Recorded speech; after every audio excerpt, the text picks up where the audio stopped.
and people expect me to get through this? That are about to appear on the screen. I mean, I could be watching anything right now. I mean, I could be watching Grudge Match, I could be watching Knights and Warriors, but instead I'm watching this show. Pets. P-E-T-S. Pets. Congratulations. $2. Well?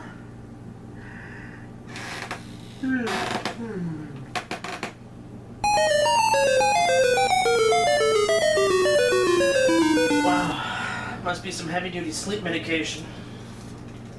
Must have came from, I don't know, Canada or something.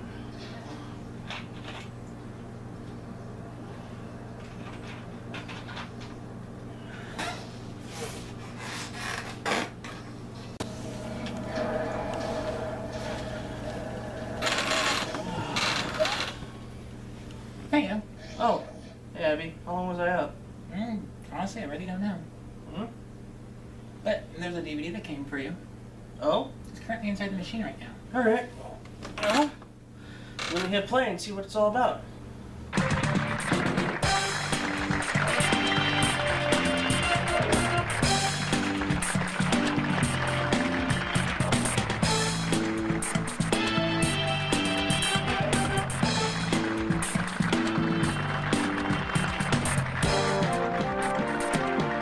Welcome to the world's richest game show, the $1 Million Word Game. Abby, who sent this? Some guy named Jordan Moss. Anyway, he left a note for you. Oh, really? Oh, it's on the DVD cover. Nice touch. Dear Cindy, this is for all the times you host the Gargle Box better than me and everybody else that you're a better host. Feel my pain, jerk. Hugs and kisses, Jordan Haas.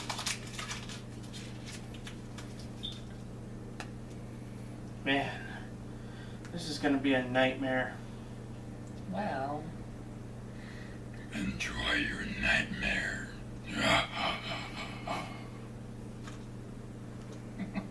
One thing was for sure. They both believe Sparks to be a total tool.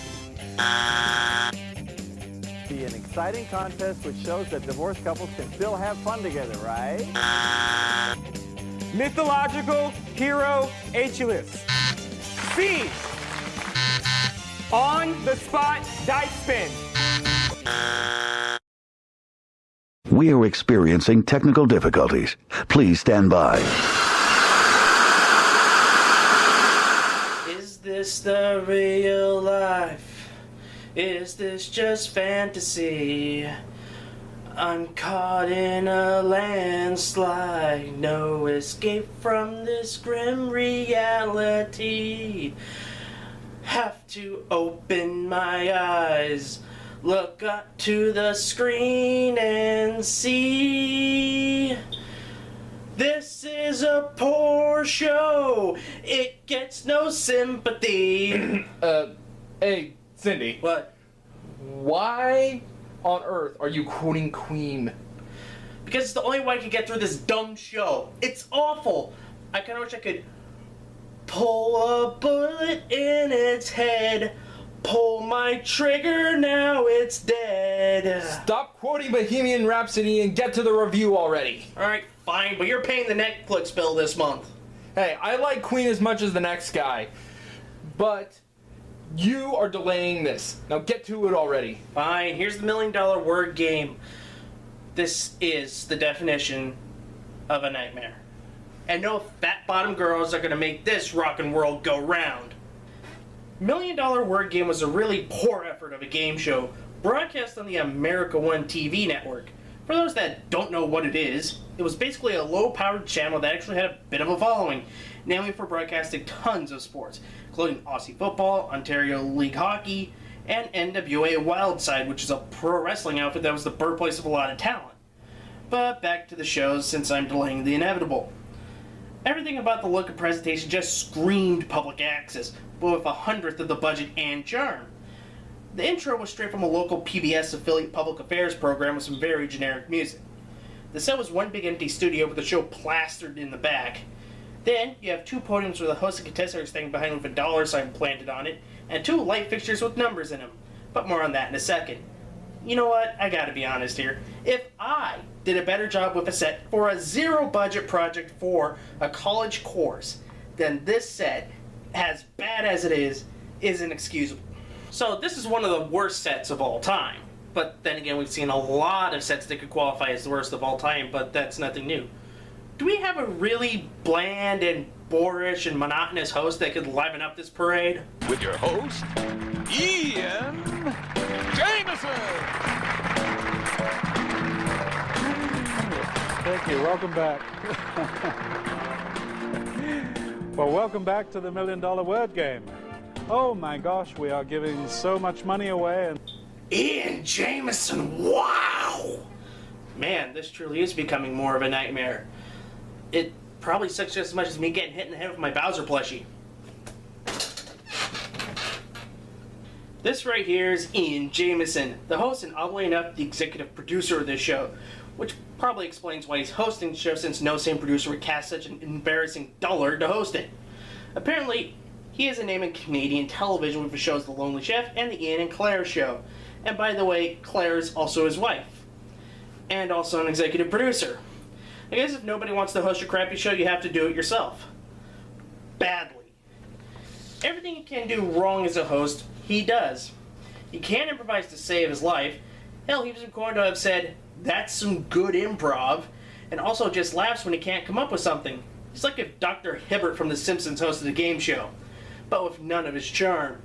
He shamelessly flirts with the female contestants, and not in the charming Dick Dawson sort of way, but the boorish Donald Trump sort of way. One of the major things that he does is that he doesn't know how to speed things up in order to get more game in. After each level, he'll have a nice chat with the contestant in order to eat up time, just so that he doesn't have to give away any money. In the lone episode that I have access to, about 5 minutes is spent on the game, and 12 minutes is Ian flirting with the female contestants, and the rest of the time is him explaining stuff that will never materialize, but that will be explained in a few minutes. Okay, after watching Ian Jameson host, I really need to make a few apologies, and here are the apologies. First of all, Skip Lackey. I called you one of the worst game show hosts of all time, but after seeing Ian Jameson, I now believe that you were dealt a bad hand and were just nervous. I'd rather watch you than Ian Jameson. I apologize for calling you bad. Next up, Patrick Wayne. All you're doing is just following directions from Dan Enright. There was a good host inside of you, but you were stifled by Dan Enright. You're a really good host compared to Ian Jameson, so I apologize for saying anything bad about you. God, people love me, don't they? Welcome to the show. We're going to have some fun. We're going to play cards. As you know, you can't play cards. You're going to watch all of your corny jokes and fake enthusiasm in this dull pirate Canadian moose crap. You know what? You're alright. And I apologize for everything bad I said about you. So, who do I have next on the list? Rick Schwartz? From the Chamber?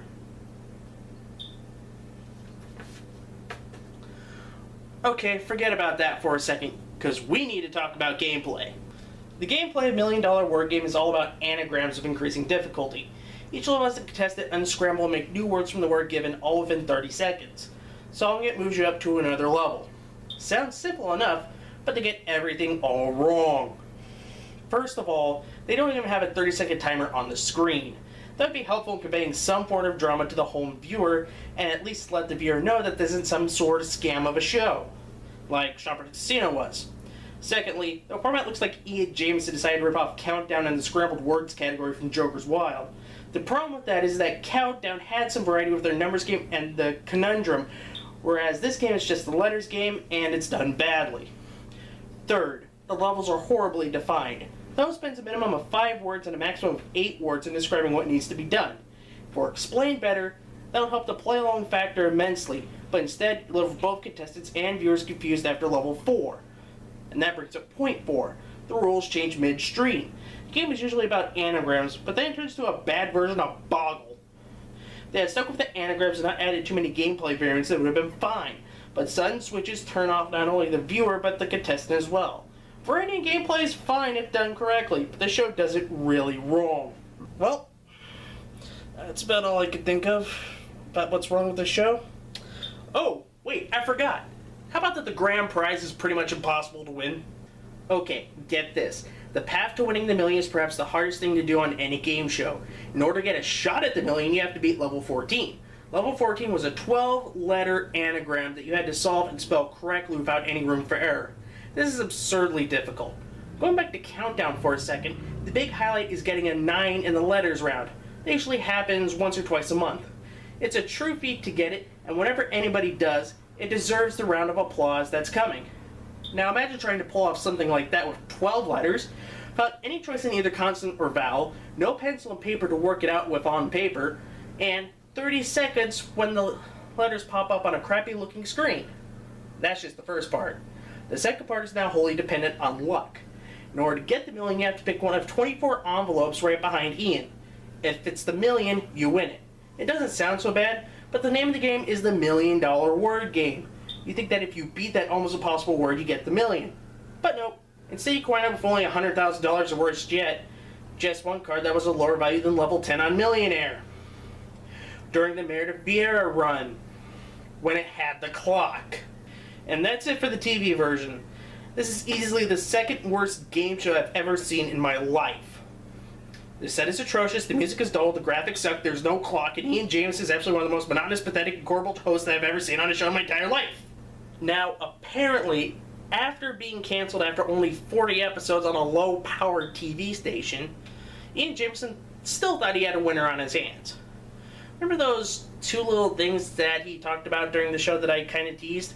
Well, here's what they were. Prizes, boy oh boy oh boy. Our next series of tapings, we have a main prize, now get this, of $5 million. That's right, $5 million. This international tournament that we are going to organize between the United States and Canada. We are looking for 24 people from the United States to represent the United States on Team USA. And they will go head-to-head in a challenge against Team Canada, where we will also pick 24 contestants. Oh yeah, those didn't happen on the show, but they did happen on a website that encouraged people to play the game. All they had to do was pony up $100 each until the amount in the prize would match the $10,000 that was offered. By the math, they needed 100,000 suckers to play, and the winner had to go to the Caribbean in order to pick up the prize. That just reads scam right there. According to the game show forum before the site vanished, about 8,000 people ponied up the cash to play. I hope they got their money back, because otherwise that's really scummy and borderline a crime. Well, that was the $1 Million Word Game. May we never speak of this nightmare ever again. You know what? Normally I do the McLaughlin bye-bye at the end of this, but you know what? This show isn't even worthy of that. That's how poor this show was. You know what, Ian and the rest of your cronies that you have, just leave the set. That would be terrific.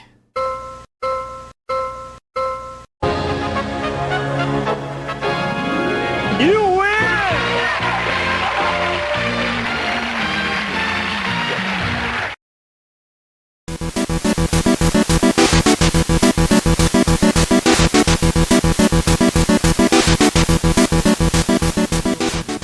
Well, that was a nice nap. Okay, time to get back to the review and editing it, and, well, I already finished editing it. Oh, well, time to put it up on YouTube.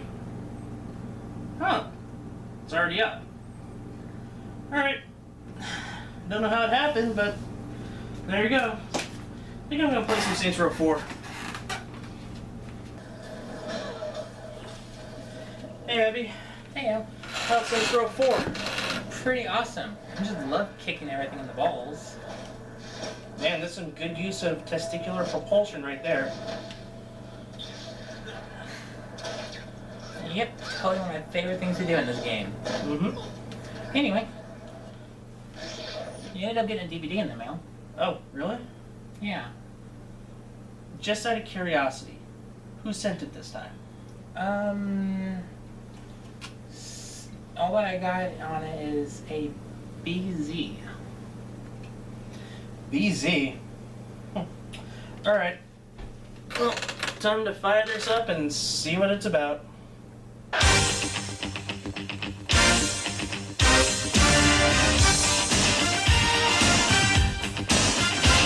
From coast to coast and all points in between, our combatants have come to the glamour capital of the world, Hollywood, California, to settle their disputes once and for all. From the Grudge Match Arena at Universal Studios, Amateur Rank Sports proudly presents the Grudge Match. Abby, am I doomed to watch all the worst things in game show history? Probably. But you know, that might just be karmic revenge for saying that Jeopardy put you to sleep more times than Bob Ross did. Touche. Hug me, Bowser puppy.